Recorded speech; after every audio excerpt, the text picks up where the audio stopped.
Welcome to Best Electronics.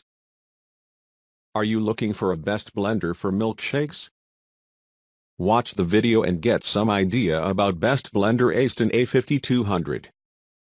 Many persons have already bought this blender and their review shows that the blender is really excellent.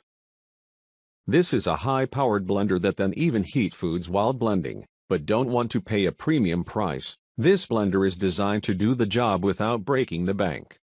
It features a powerful and efficient 2200-watt performance, with 6 chopping blades that shred through fruits and vegetables and turn ice into snow in just seconds. There's not much this machine can't do. There are manual controls for 10 different speeds, a pulse button and more.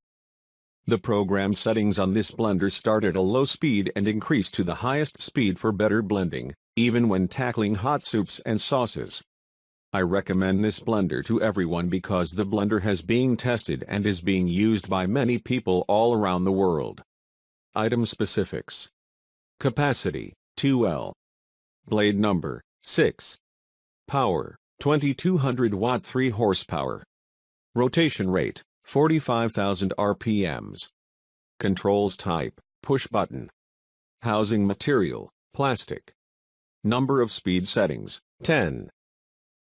Overall, it can be a good choice if you are really in need of a decent blender and don't want to invest much money. Many persons have already bought this blender and their review shows that the blender is really excellent. So, we think this blender is the best for you. You won't find such a good blender at such a low price. Visit the description link for price and more details. Thanks for watching. Subscribe our channel for more videos.